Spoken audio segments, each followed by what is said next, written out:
Mic check. He's back there. Okay. We're good to go. All right. Thank y'all for giving us the opportunity to share with you. This is going to be a culmination of a few trips. We didn't get to do a report last year. We slipped around and didn't get to do that. But again, we thank you for all the support that you give and help me and JW and Larry through all the decades. And as you see, like I said last time, which this was, I don't know how long it was ago when we did the last report, over a year, 2 years, I don't know. Anyway, you get to see through the years everything's been put together. You just don't fly over there and land and try to make everything happen when you land. It's a lot of preparation put together, things you want to do, things you want to get accomplished. If you're not out and about doing things for others, you're working on the clinic area, you're maintaining with the environment there, you're constantly having to maintain things. It can go downhill very fast with the elements there. So we'll get right into it. First pictures are going to be from June of 2023. And when we first got down there, they're like, well, there's a guy, John Henry, has another Toyota. Some people call them Hilux, some people call them Helix. 4-door Toyota, has about the power of a lawnmower. But it has 4-wheel drive. So you get it loaded down, it don't like going up hills, things like that. But so we go to a brother Chama's house. I told you I was going to say that wrong. And he has a very narrow driveway. JW's driving. I'm in the passenger seat. And he goes, I think I got it. I said, maybe. And then next thing you know, we're in the ditch. So that's how our trip started. But it was nice of them to let us use that. We did bring it back in one piece. And it helped out a lot to get us where we needed to go, run errands, things. Another first thing we did, and JW told me Juan Valdez, and he said, remember the coffee commercial? I said, that's before my time, JW. I don't know what that means. But have a Bible study at night under the porch lights. Brother Larry gave a message, and this guy right here is Johnny. And how old is he? 23. So he's pretty fluent in English. So I think one of the things that we need to do is get him more involved. He's a young guy. He can translate. He was one of our few translators. We had 2 or 3 translators that time, so we were set up pretty good that time. But he real easy to talk to, real fast to just be at. Yeah. And real easy to become instant friends with. He's a good guy. Another picture there. Luis there. And that's one. That one. That's one. That's the coffee guy, as he said. And this is Johnny, but not the very best picture of Johnny. One of the things we were tasked to do this time was to pressure wash the clinic, the facilities there, and that's at the very front of it. So it hadn't been done in many years, and so that's some of the things we were doing as we were waiting for the medical team. So this was the second part of this trip, 2 weeks. The second week was the medical team came down. And this is a video. Now, I've spent a total of a month probably in Panama over the 2 trips, and I've never seen a riding lawnmower. So Luis says, we need to cut the grass because it was real tall. It hadn't been cut in a while. And he brings up 2 weed eaters. So we cut the whole you'll probably hear that there's a rooster back there. So you got, yeah, there you go. Big old guy. But we cut all that with 2 weed eaters. He comes up, has the weed eaters, got the 2 handles on it, and he's got like an apron, big old thick apron. So you don't, said you're going to need this. But that's the clinic. And if you notice right here, this is the church and this is the clinic, that's the living quarters. But there is a section a little tin roof that's over that. This actually might be where, yeah, the pressure washer is up here. So they set me up to do the pressure washing on this side of the clinic, and I took one step up there on a tin, and both feet came out from under me. But I made sure I didn't fall again. But I told JW I was going to tell something funny on him, so I'd say something funny on me. So fair. All right. And one of the things they were doing when we got back was they were setting up a gravity feed water system. So you'll see here that they're loading this big old water tank, because you never know in Panama when they're going to turn the water off, or for whatever reason. It could be a political reason, it could be a conservation reason, or they could be working on something down the road. So you never know. So now there's a valve in the top of that keeps that thing topped off. So we're always going to have water there. So they welded that thing together. Let me go back. No, this might not be the right picture, or I cut it out one. Well, they raised that up. Now, you go all this many miles out in the jungle, and you think you leave Crenshaw County in the redneck ways you see, but this is the welder that's tied directly into the electrical panel, ran all the way through the clinic, out the back window, and up to weld this. So it worked. But now they have, and this is a video, that's me down there acting like I'm doing something, but I was not going way up there, I guarantee you that. But they got that hoisted up, and it's going all the way up there to that. Once they got it here, that wasn't too bad, but getting it up to the next level, that took a little fun. And that's Johnny again there. So it was a big group effort. And finally got it all the way up there at the top. But that was a good project for the future so we always have running water there. This is at Sister Carmen's house, correct, JW? And all the kids have to take a picture with you or with Larry. And this is, I think I put a different picture last year, but it's like, what type of roof does it have, JW? Is what's that? Metal, okay.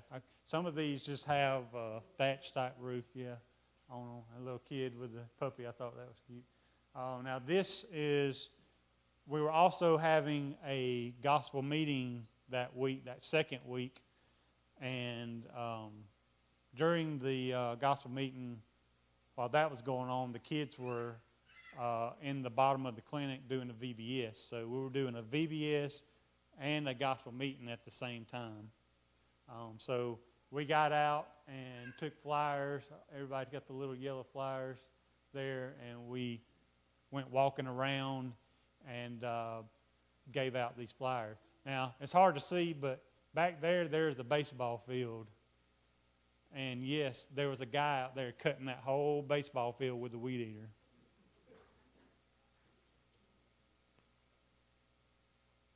And this was one of the nights of the gospel meeting.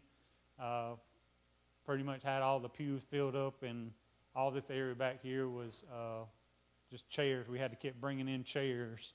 People kept showing up, so we had to keep putting chairs out.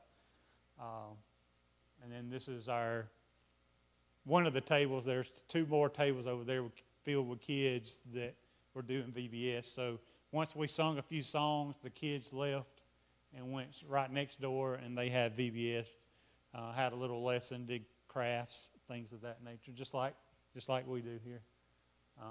This, yeah, right up there, up front, personal.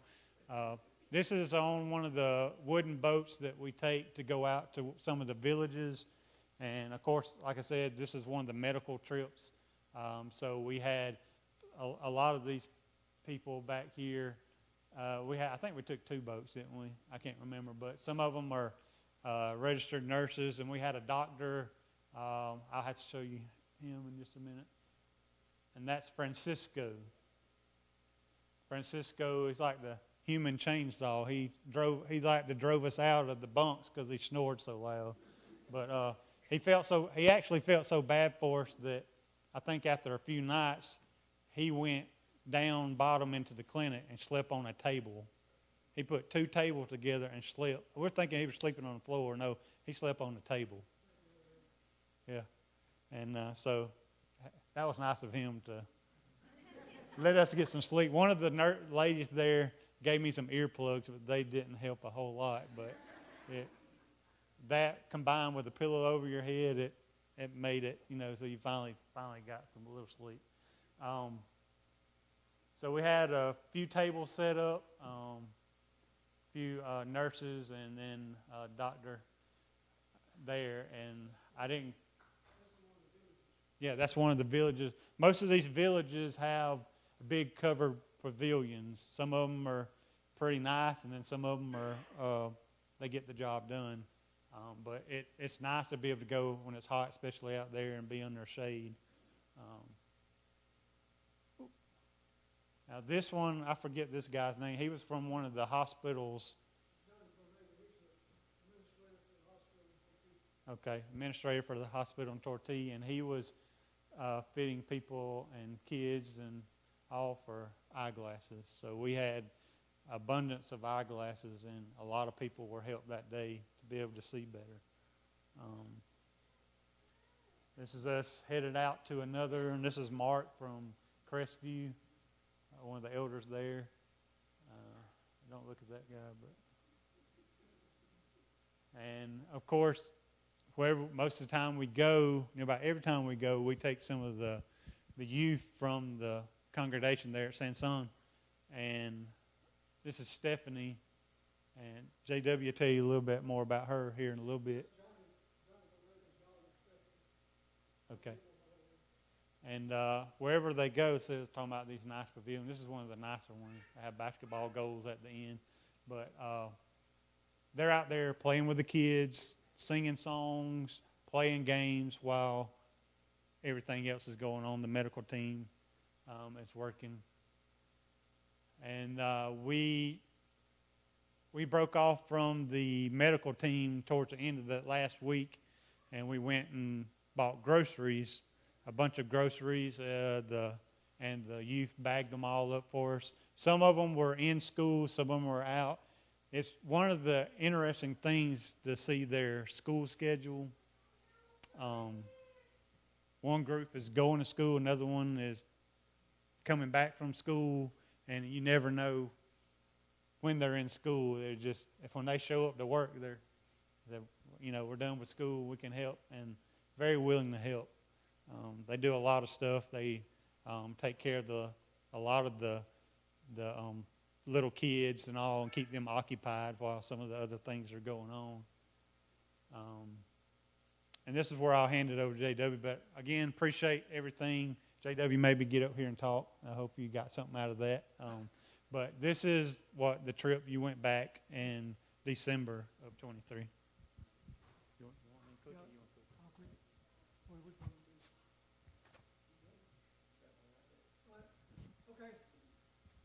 Okay, can you hear me? These 4 young ladies, at this point in time, they hadn't obeyed the gospel. We had Bible study right here. Me and Larry's, you can't see me, I'm taking the picture. But we had Bible study there with them, and I had another one with them later.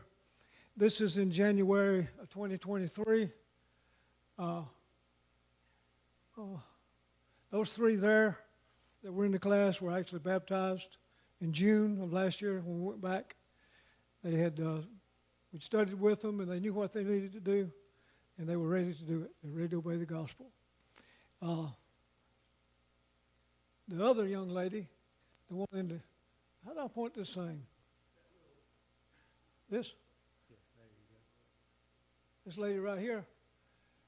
She doesn't live in Sansón. She actually lives up close to Panama City, but she came down and worked with us during this week. And these girls did a vacation Bible school for a congregation there where we were working with, and Waikuku is the name of it, and right outside a little place called Tortilla. But all four of them were very diligent in what they were doing. And this young lady here, she's a preacher in Sansón, his daughter. And she told me, she said, come in and show you. And she had it on her phone, what she was going to do for the VBS. They came up with their own script. They came up with their own doings on the VBS, and they did the VBS. They conducted the VBS themselves. And like I said, we was tickled to death to be able to baptize them in June. This young lady right here is Stephanie. I've known Stephanie literally all of her life. Her daddy, Johnny, I met him when he was a teenager. And we went up the river to a community up there to do a visit with the natives. And he later on married and had a little girl named Stephanie. And I've been knowing her. She's like my daughter. She always called me Papa J. She'd come up and hug me. And I always give her birthday presents, Christmas presents when I'm there for her. And she insisted that I baptize her because she wanted me to baptize her. And Larry baptized the other two. Now this young lady right here, her name is Milagro. In Spanish, that means miracle. Her mother actually died 3 months after she was born. She was brought to the United States for brain surgery. She had a tumor. And she survived the surgery, but she never got over it. And she didn't live to actually see her daughter grow up. Now she's 19 years old, 18 years old. We'll be 19 pretty soon. Wonderful, wonderful young lady. And all three of these girls obeyed the gospel. And the other one, I broke it. The one in the overalls, I'm showing you here, she obeyed the gospel back in December. So they're all four new converts, new Christians. What have I done, John? Okay, that's me baptizing Stephanie. It's no big deal.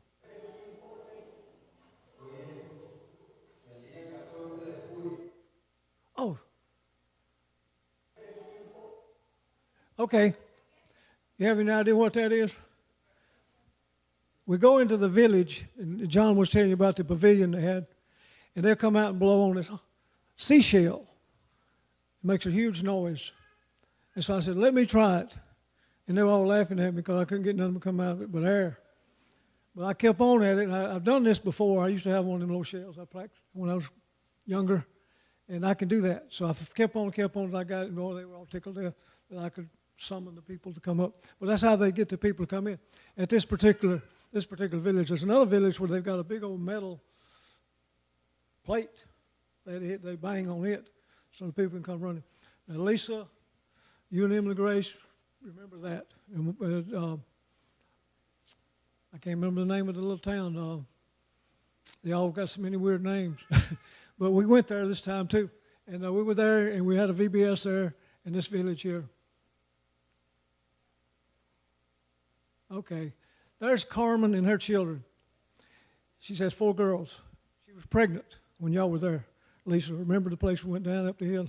And very, very poor, very, very poor people. Well, there's some ladies in the church in Crestview, Florida. They said, we want a family to adopt. So I gave them this one. They sent down clothes and clothes and clothes and money. They sent over $500 in money. Well, we get down there, and we found out that Carmen's refrigerator's toast.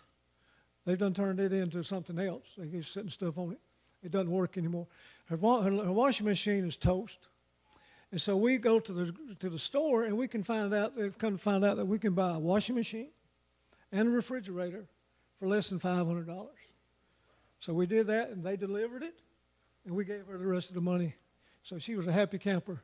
And these little girls, oh, they come up and hug me all the time. They're just so glad to see us. They're just so precious. There's our group that we had at Christmas. Yeah, that's it. Feliz Navidad, that's Merry Christmas. Now, this young lady right here, that's the first time she worked with us. She's only 12 years old. And it was her grandfather's house that I run the truck off in the ditch. Chama. Good, just wonderful family, good people, just gracious people. But that's a group that we had at Christmas working with us. There's Stephanie and the young lady with backpack. We got a congregation in Alabama, Geneva, and it's mostly ladies that do this. Last year we had 255 backpacks that they got together, and they sent on the container. And John was in, I think we showed a slide of that on our last presentation where they were handing them out in a certain school. And what they do is, we got a lady down there who translates for us. She's also our liaison. She'll go to the schools and get the names of the children that's going to receive the backpacks. So when they get their backpack, it's a backpack with their name on it. And it's full of all kind of goodies. It's not just a backpack. It's full of stuff. So, and this year, they're always smiling, always happy. Get those back. There's our ride upriver. And so they're getting ready for us to load our stuff on and go up to the village. It's a lot of fun. You wouldn't think of it now, but it's a lot of fun. Let me back up here. This young lady right here, her name is Jolene. Jolene's 17 years old. Jolene, it was the first time we've ever met her. Jolene worked with us at Christmas time. This young lady right here, preacher's daughter, invited her to come to work with us. She came, she worked with us in December. December the 24th, I believe it was, she obeyed the gospel. So that's 5 young ladies that obeyed the gospel this last year. So that's really what it's all about. That's what we go for. But it's also about bringing a lot of joy to children that normally wouldn't have much joy. That look familiar? This young lady, this is one of the Indian villages, and she's actually helping me pump up the soccer ball. Soccer is a big deal in Panama. All you Latin American countries, soccer is a big deal. Here it's football, second maybe baseball, but down there it's always soccer.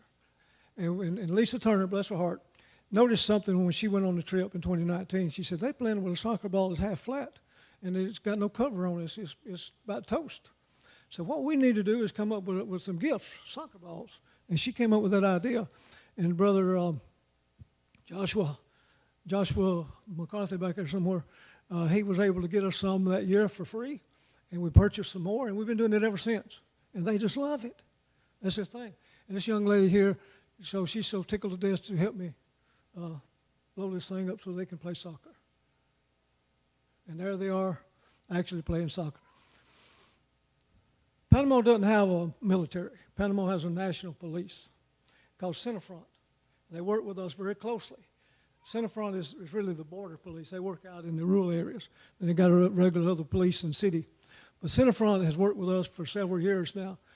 And I actually gave them about 30 soccer balls to take up into the mountains, places we can't go, to share the joy with people. They also give them shoebox gifts, and every year we give them to the police so they can take them to people that we can't go and see. But they like that. It's a very big deal to them. Here's what it's all about, too.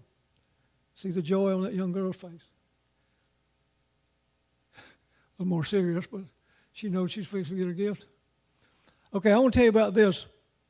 I don't know how much time I got. I don't want to keep you here forever.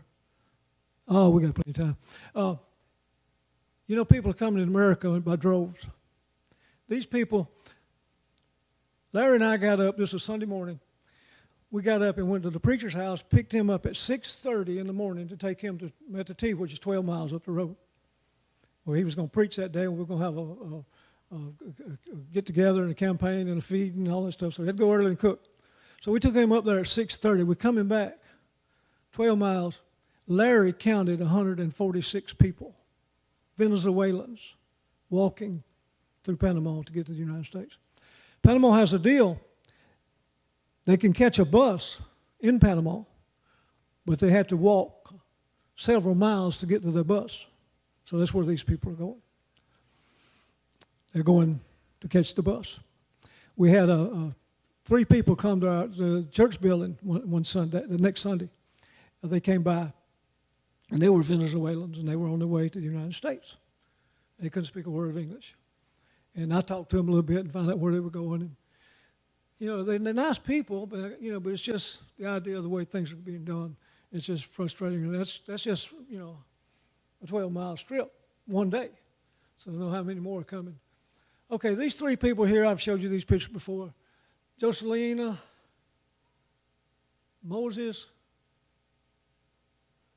what's her name? Angeline. It's not Angeline, it's Angeline. Birthday, Christmas time, they have a birthday in December, so we're having a party for them. All 3 of these are Christians. Joseline turned 21, Moses turned 19, and she's turned 14. So they all been obeyed the gospel and Christians. But we always have something special for them because they work with us so hard. Here we are going back up to Metati, a 12-mile trip. And some of us had to sit in the back of the truck because it's a 4-door truck. We've got a lot of people. And what are these guys doing? Stephanie in the middle, Angeline and Moses. They're singing. I thought I didn't have the volume on that? Okay. Remember this guy? This guy's name is Julian. In America, we call it Julian. Julian is actually the preacher in Santiago, the work that we have been supporting for 15, 20 years now, a long time. And it's a good work. We try to visit with him every time we're there. If we don't go to Santiago, we get him to come to the city, which he did this time. And we sat down and we talked to him about the work. The work's going good. We get a report from him every couple months. It's on the bulletin board out in the hallway if you're interested in that. But just a wonderful guy, good man, and doing a wonderful job spreading the gospel. And he don't only preach in Santiago, but about every night of the week he's getting a Bible study in somebody's house. So just very diligent and very devoted to spread the Christianity. Okay, this is Evelyn. This is my hija en Cristo Jesus. In other words, my daughter in Jesus Christ. This young lady, I've told you about her 100,000 times. I'll tell you about 100,000 more. I baptized her in 2015 after I met her in 2014. But let me tell you something. We talk about mission work. You say, well, why do you go to Panama? We got a mission field right here. I hear that all the time, and that's true. We do have a mission field right here. And I want to challenge each and every one of you to do what I did with this young lady. Invite them to a Bible study. Ask them if they'd be interested in a Bible study. I sold insurance one time. Worst job I ever had. It was a miserable time of my life. But they tell you in the insurance business is you're going to get 1 out of 10. Because we were called cold canvassing back then. We go actually knock on people's door try to sell them insurance. 1 out of 10. So I want to challenge each and one of you to invite 10 people this year. Ask 10 people of your friends and associates, 10 people if they'd be interested in a Bible study. If we can get 1 out of 10, wonderful. If we can get more than that, even better. So I asked this young lady if she'd be interested in a Bible study, and she lit up. Me gusta, me gusta. Yes, she wanted to. So I studied the Bible with her, later on baptized her. This is where I met her at Christmas time. She came to visit us at the hotel, and she got a little girl now. She's married. That's another story. But she had another story she shared with me. She said, Papa Jay, she said, I want to tell you, and she's doing a translator. She said, my father obeyed the gospel. He started visiting church with me and my husband. And a little while later, he obeyed the gospel. This man was nothing. He had no interest in spiritual things. But she had talked to him. She had encouraged him to come. And finally he came. And finally he obeyed the gospel. See, that's where it gets you. That's where evangelism is all about. You teach one, they teach others. You invite one, they invite others. And that's the way it grows. I had no idea when I asked that young lady if she'd be interested in a Bible study where it would lead. She told me also that her father had passed away. She says, so now I only have one father. and you are my Father in Jesus Christ. So, of course, it makes me get goosebumps just thinking about it. But I'm just so devoted to the cause of Christ. She was dating this guy. I told you this once before. She was dating this guy a long time ago before she ever married. And I asked her, I said, when am I going to get invited to the wedding? She said, it won't be a wedding. He's not a Christian. So she had her mind made up. Very first thing, she was going to marry a Christian. And she did. A wonderful young man. They're both in the military. She just got promoted to sergeant. He's up for promotion to captain. And they're both Christians. And he's bilingual. He can speak Spanish and English. He wasn't grounded. He wasn't really grounded. So I took him to the book, Muscle and a Shovel. He read that book. And next time I saw him, he said, that book changed my life. It's changing lives all over the place. So if you can't invite your friends to come, get that book to them. Let them read it. If they read it and study it, it'll do them a lot of good. And we have people in this audience today that came to Jesus Christ through the study of that book in the Bible class. So don't say I can't, because you can. The mission field is all open to all of us. You don't have to go to Panama. I wish you would. I want to encourage all young people to go with us. It'll do you more good than it does them, but it'll do them a lot of good. But you got a mission field at school. You got a mission field in your community. We have a commission from Jesus to go into all the world and preach the gospel. You know, Jesus also talked about, you know, I gave you a while ago the 1 in 10. He said it'd be 1 in 4. The parable of the sower in Luke 8.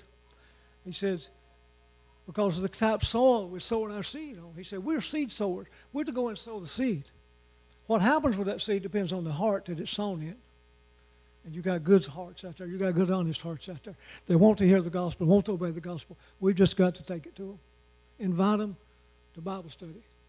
Ask them if they'd be interested in a personal Bible study. We've got a preacher back there just chomping at the bits to have Bible studies with people. If you don't feel comfortable having a Bible study with somebody, don't worry about it. We've got a man back there that can handle it. And we've got several of us here that can handle it for that matter. Just invite them. See if they're interested. If they are, so we'll set it up. If you're interested in studying the Bible, we want you to study the Bible. We want to study the Bible. We want you to teach you about Jesus Christ. I remember Larry Brady one time had a chief, Indian village chief. Larry said, I want to talk to you about Jesus. He said, no. He said, you people come here. You want to change our custom? He says, I don't want to talk to you. Larry said, I don't want to change your custom. I want to change your hearts. I want to tell you about Jesus Christ. Studied with the man and baptized him. So that's what it's all about, is changing hearts and minds. Bringing people to the knowledge of Jesus Christ. That's what mission work's all about. And I'll just go on here. I think I'm about through. Little project we had the last time I was there. We were got our young people all out there. We got a basketball court that's kind of being neglected. Been there 15 years since the clinic was built. But dirt's washed in, it's all cracked up, grass grown all over it. So we got our young people out there with shovels, and they were excited. We got them cleaning that thing up. They cleaned it up, and boom, got a basketball court again. These are 3 young ladies that I've showed you pictures of before. They were involved in, last time I was there, we did a little campaign in Tortee, had a medical team working up where eye surgeons were there doing the cataract surgery. So we were having a meeting at night, and these 3 young ladies were there every night helping us, doing what they could. And they're all Christians. They've all been baptized. I actually went down in January to help the guys that didn't show up. We're going to do some maintenance on the building. We've got a crew from Columbia, Tennessee. They come down every couple of years and do maintenance on the building. Well, they got frightened off because of the roadblocks. The threat was they may block the roads. So they said, well, we're afraid to come. So they didn't come. So we wound up doing most of it ourselves. So we've still been pressure washed backside the building. John mentioned the climate down there is tropical. Stuff deteriorates really, really quick. So paint jobs don't hold up very long. So we paint them and we go back and we repaint them. We try to keep it looking nice, but it's hard to do in that tropical climate. So that's what it looked like. Is that all of it, John? Well. How about them apples? That was, it's very challenging and very rewarding to me personally to be able to go to Panama and do this work. Showed a picture of Johnny Bonega. Johnny is I met him, he was a teenager, went up the river to the community. Now he's director of the hospital there in Tortee. He handles all the medical teams coming in and out. Just a wonderful, wonderful young man. He's a Christian.